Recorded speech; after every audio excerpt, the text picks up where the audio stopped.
A very good morning, dear students. Now in today's class, I'll discuss or we will study about the topic non-finite verbs and the subtopic infinitive. Infinitive means to plus first form of the verb. As you know very well that in the last or previous video, we have discussed about the non-finite verbs, or in detail we have discussed about the topics.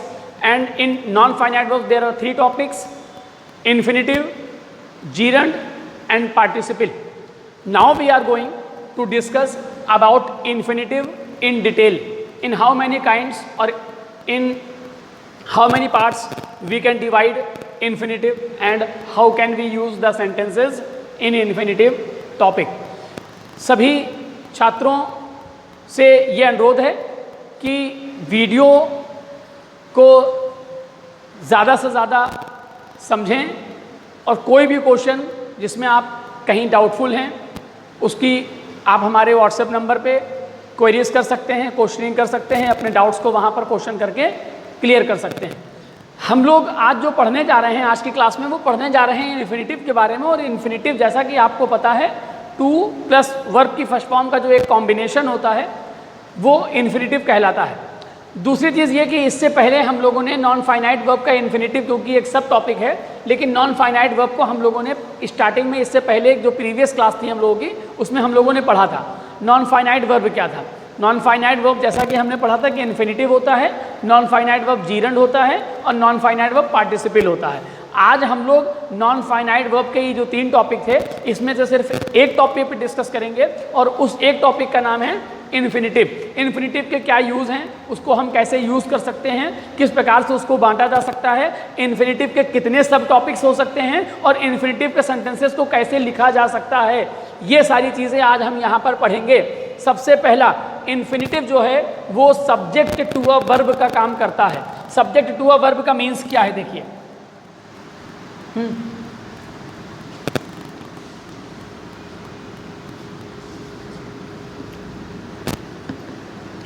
Subject to a verb, ये infinitive का first सब topic है. ठीक, इसको हम first number mention कर देते हैं. और ये इन्फिनिटिव का फर्स्ट सब टॉपिक है, subject to a verb.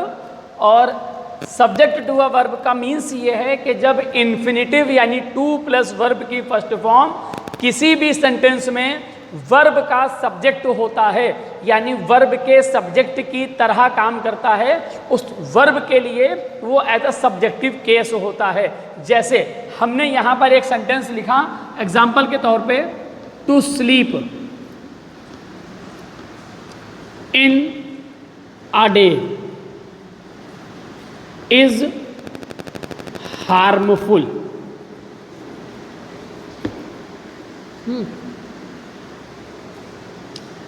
Is harmful.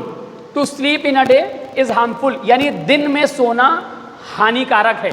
यानी यदि हम दिन में सोते हैं तो ये हमारे शरीर के लिए कहीं ना कहीं नुकसानदेह है. सेंटेंस का मीन्स ये है, लेकिन हम ये समझने का प्रयास करेंगे कि ये सब्जेक्ट टू अ वर्ब कैसे है और इसको सब्जेक्ट टू अ वर्ब क्यों कहा गया.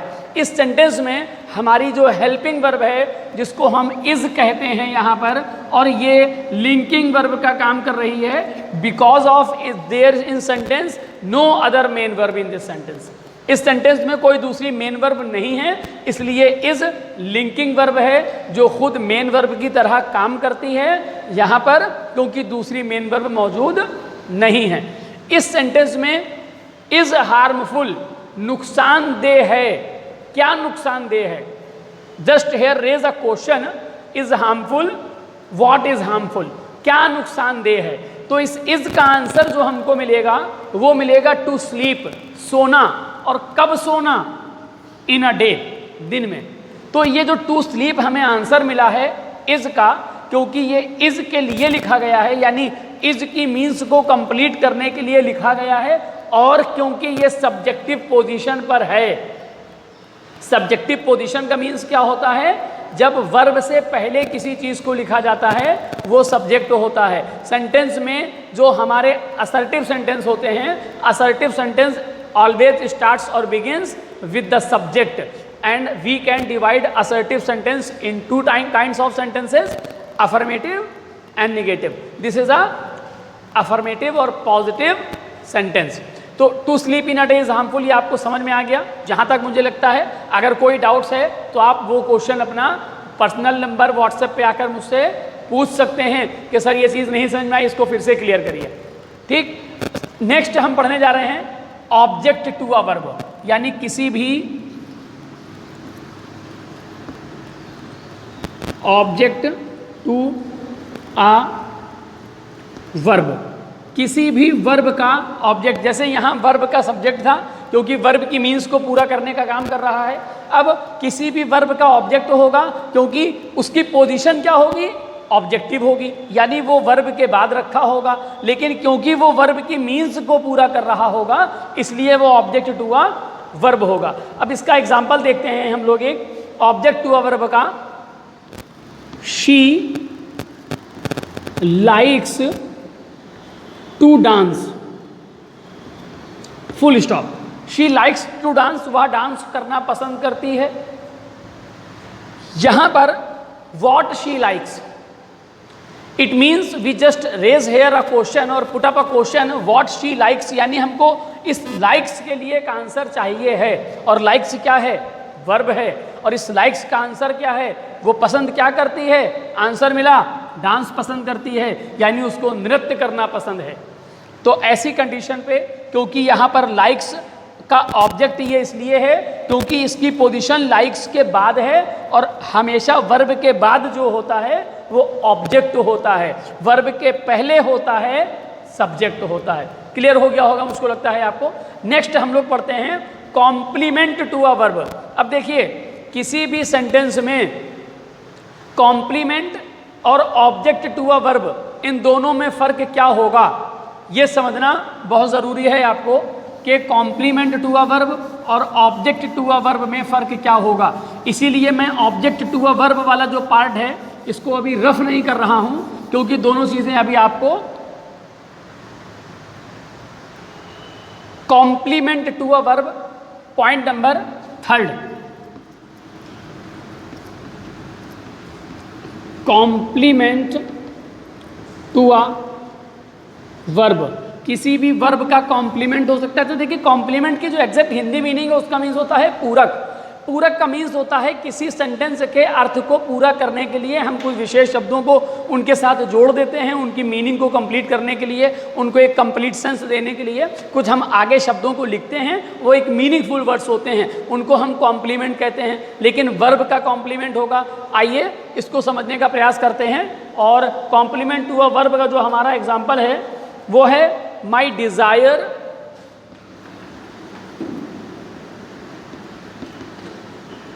is to purchase a new house। ठीक, my desire is to purchase a new house. देखिए यहाँ पर हेल्पिंग वर्ब इज है जो कि लिंकिंग वर्ब का काम कर रही है, क्योंकि इस सेंटेंस में दूसरी मेन वर्ब नहीं है। और ये जो पार्टिसिपल टू प्लस वर्ब की फर्स्ट फॉर्म के रूप में नॉन फाइनाइट वर्ब हमारे पास है, ये इन्फिनिटिव का पार्ट है, ये नॉन फाइनाइट वर्ब का पार्ट है, इसलिए ये मेन वर्ब का पार्ट माना ही नहीं जाएगा। इस सेंटेंस में इज जो कि लिंकिंग वर्ब का काम कर रही है, जैसा कि ऊपर वाले सेंटेंस में to sleep in a day is harmful वाला था, लेकिन वहाँ पर वो वर्ब का सब्जेक्ट था। वर्ब वहाँ पर भी लिंकिंग वर्ब थी, लेकिन वो सब्जेक्ट था। ठीक, यहाँ पर वो सब्जेक्ट वर्ब का कॉम्प्लीमेंट है, वर्ब की मीनिंग को पूरा कर रहा है। जैसे यहाँ पर भी देखिए वर्ब की मीन्स को ही पूरा कर रहा है, लाइक्स की मीन्स को ही पूरा कर रहा है टू डांस, यहाँ पर इज की मीन्स को ही पूरा कर रहा है टू परचेज। लेकिन इन और इन दोनों वर्ब में फ़र्क क्या है, ये आपको पता होना चाहिए कि लाइक्स और इज में क्या फ़र्क है। देखिए, लाइक्स जो है ये मेन वर्ब है, प्रेजेंट इंडेफिनिट का सेंटेंस है ये। शी लाइक्स टू डांस, वो डांस करना, नृत्य करना पसंद करती है, ये प्रेजेंट इंडेफिनिट का सिंपल सेंटेंस है, और ये प्रेजेंट इंडेफिनिट की मेन वर्ब है। यानी लाइक्स मेन वर्ब की तरह प्रयोग हुई है। मेन वर्ब की तरह प्रयोग क्या हुई है, बल्कि मेन वर्ब है ही, लेकिन इज जो है वो लिंकिंग वर्ब है। अब अभी आपने क्लास 6 से लेकर क्लास 10th तक में एक टॉपिक पढ़ा है primary and model auxiliary. Primary and model auxiliary में आपने बी की फॉर्म पढ़ी है। बी की फॉर्म होती हैं इज, एम, आर, वॉज और वर। ठीक, ये 5 फॉर्म होती हैं बी की। अब इज, एम, आर, वॉज, वर का मीन्स ये है जब किसी भी सेंटेंस में ये जो बी की फॉर्म है इज, एम, आर, वॉज, वर, इसके जस्ट बाद अगर टू प्लस वर्ब की फर्स्ट फॉर्म का कॉम्बिनेशन आता है और वो इस इज, एम, आर, वॉज, वर की मीन्स को ही पूरा करने के लिए लिखा गया है, और क्योंकि इज, एम, आर, वॉज, वर यहाँ पर हेल्पिंग वर्ब नहीं है, अगर हेल्पिंग वर्ब होती तो यहाँ पर कोई दूसरी मेन वर्ब होती। पैसिव होता अगर तो वर्ब की थर्ड फॉर्म होती, एक्टिव होता अगर तो वर्ब की आईएनजी फॉर्म होती। ऐसा कुछ नहीं है, क्योंकि इसलिए इज लिंकिंग वर्ब है, और लिंकिंग वर्ब होने पर हमेशा टू प्लस वर्ब की फर्स्ट फॉर्म जो है वो कॉम्प्लीमेंट का काम करती है, लेकिन मेन वर्ब होने पर टू प्लस वर्ब की फर्स्ट फॉर्म ऑब्जेक्ट का काम करती है। ये क्लियर हो गया आपको पॉइंट? आइए नेक्स्ट और सेकंड लास्ट पॉइंट समझते हैं, और उसके बाद लास्ट 2 पॉइंट्स और बचे हैं हम लोगों के। 2 पॉइंट्स के बाद आज का ये टॉपिक कंप्लीट होगा, और इस टॉपिक के बाद आपको अगर इसमें कोई भी डाउट है वो आप क्वेश्चनिंग कर सकते हैं, व्हाट्सएप पे आकर अपना एक मैसेज दे सकते हैं। जो भी आपकी क्वेरीज होंगी, जो भी डाउट्स होंगे वो वहाँ पर क्लियर किए जाएंगे। नेक्स्ट क्या है हमारा, पढ़ा क्या क्या हम लोगों ने? Subject to a verb, object to a verb, complement to a verb. Next हम पढ़ने जा रहे हैं object to a preposition, point number 4। Object to a preposition. ठीक, किसी भी प्रीपोजिशन का ऑब्जेक्ट होगा। प्रीपोजिशन का ऑब्जेक्ट का मीन्स ये है कि वो प्रीपोजिशन की मीनिंग को कंप्लीट करने के लिए लिखा गया होगा। जैसे I am about to sleep. ठीक, मैं सोने वाला हूं। I am about to sleep. देखिए अबाउट शब्द जो प्रीपोजिशन है इसका डबल मीनिंग होता है। यहाँ पर हिंदी का वाला शब्द है, जैसे कि हम लोग कहते हैं वो एक गांव वाला है। ठीक, यानी वो गांव से बिलोंग करता है। वो दूध वाला है, यानी वो दूध बेचने का काम करता है। तो हिंदी में जो वाला शब्द होता है इसका सेंस भी अबाउट से निकाला जाता है। अबाउट का वैसे मीन्स होता है बारे में। एक सेंटेंस हम लोग अक्सर पूछते हैं, बोलते हैं, लिखते हैं, tell me something about yourself, tell me something about Mahatma Gandhi. तो अबाउट का मीन्स बारे में भी होता है, अबाउट का मीन्स वाला शब्द भी होता है। इस सेंटेंस में अबाउट के मीन्स को पूरा करने के लिए टू स्लीप लिखा गया है, और क्योंकि अबाउट क्या है, प्रीपोजिशन है, और इसकी मीन्स को पूरा कर रहा है टू प्लस वर्ब की फर्स्ट फॉर्म यानी नॉन फाइनाइट वर्ब का पार्ट, इसलिए ये ऑब्जेक्ट टू अ प्रीपोजिशन हो जाएगा। ऑब्जेक्ट टू अ प्रीपोजिशन है क्यों? क्योंकि एम देखिए हेल्पिंग वर्ब है, हेल्पिंग वर्ब के बाद जो कुछ भी लिखा जाता है वो ऑब्जेक्टिव पार्ट होता है, और प्रीपोजिशन की मीन्स को क्योंकि पूरा कर रहा है इसलिए ऑब्जेक्ट टू अ प्रीपोजिशन है। I am about to sleep, मैं सोने वाला हूँ, यानी मैं सोने के लिए जा रहा हूँ, या मैं सोने की तैयारी करने जा रहा हूँ, यानी मैं बिस्तर पे जाऊँगा और सो जाऊँगा। कहने का मीन्स ये है। लास्ट पॉइंट हम पढ़ने जा रहे हैं टू प्लस इन्फिनिटिव का ऑब्जेक्ट टू अ प्रीपोजिशन के बाद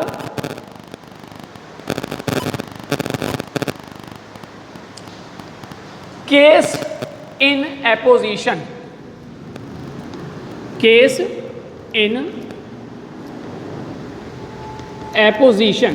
अब देखिए केस इन एपोजिशन की मीन्स क्या होती है। पहले केस इन एपोजिशन का मीन्स होता है, देखिए एपोजिशन एक अलग वर्ड है और अपोजिशन एक अलग वर्ड है। अपोजिट से अपोजिशन बना है, लेकिन ये एपोजिशन है, इसका मीन्स है APP, और एपोजिशन का मीन्स होता है साइड बाई साइड, यानी एक के बाद एक। यानी हम किसी सेंटेंस की मीनिंग को कंप्लीट करने के लिए एक के बाद एक बात को रखते चले जाते हैं और वो एक मीनिंगफुल सेंटेंस बन जाता है लास्ट में। और क्योंकि अब यहाँ पर हम एक कोई बात को पूरा करने के लिए हम सेंटेंस में टू प्लस इन्फिनिटिव यानी टू प्लस वर्ब की फर्स्ट फॉर्म का यूज़ करेंगे।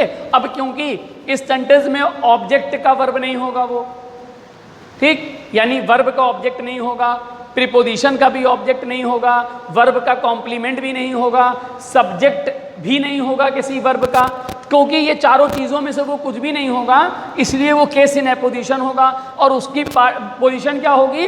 एक के बाद एक चीज़ें मीनिंग के अनुसार। दूसरी चीज़, सेंटेंस का एक सीक्वेंस ऑर्डर भी होता है, सेंटेंस का एक फॉर्मेशन भी होता है। आप ग्रामेटिकली इंग्लिश के सेंटेंस को सीक्वेंस ऑर्डर के बगैर लिखेंगे, यानी जो उसकी अपनी एक पोजीशन होती है किसी चीज़ की, उसके बगैर लिखेंगे गलत हो जाएगा। ग्रामेटिकली वो सेंटेंस आपको सही लिखना पड़ेगा। एग्जाम्पल है हमारा, it is doubtful for me to appear in the function. ठीक, अब देखिए इस सेंटेंस में ये फॉर, ये जो टू प्लस अपेयर है, जो वर्ब की फर्स्ट फॉर्म प्लस टू का कॉम्बिनेशन है, नॉन फाइनाइट वर्ब का पार्ट है, ये इस वर्ब का ऑब्जेक्ट नहीं है। ऑब्जेक्ट की पोजीशन पे ज़रूर है, लेकिन वर्ब का ऑब्जेक्ट नहीं है। इट इज़ डाउटफुल फॉर मी, ये मेरे लिए संदेहपूर्ण है। तो संदेहपूर्ण क्या है? फाइनल एग्जाम में या फंक्शन में अपेयर होना। ठीक, तो क्योंकि यहाँ पर हमारे पास एक ऑब्जेक्ट और भी है और उसके साथ भी एक प्रीपोजिशन है। प्रीपोजिशन का ऑब्जेक्ट तो ये हो गया, यानी ये प्रीपोजिशन का ऑब्जेक्ट भी नहीं है, इसकी मीनिंग को पूरा करने के लिए भी नहीं लिखा गया है। इसलिए क्या है, ये साइड बाय साइड चीज़ों को पूरा करने के लिए, एक मीनिंगफुल सेंटेंस बनाने के लिए टू अपेयर का यूज़ किया गया है। इट इज़ डाउटफुल फॉर मी, मेरे लिए यह मुश्किल है। टू अपेयर यानी हाजिर होना या मौजूद होना, फंक्शन में आना मेरे लिए असंभव है या लगभग लगभग अभी संदेह के घेरे में है। तो ये केस इन अपोजिशन का पार्ट है। ये 5 चीज़ें जिनको हम टू प्लस इन्फिनेटिव के फॉर्मेशन में पढ़ते हैं। टॉपिक हमारा कंप्लीट हो गया है। इसके साथ ही आज का ये पीरियड भी, ये लेक्चर भी हम कंप्लीट करते हैं। जो भी क्वेश्चनिंग होगी वो आप अपनी पूछिएगा और आपके डाउट्स को क्लियर किया जाएगा। Thanks to all of you.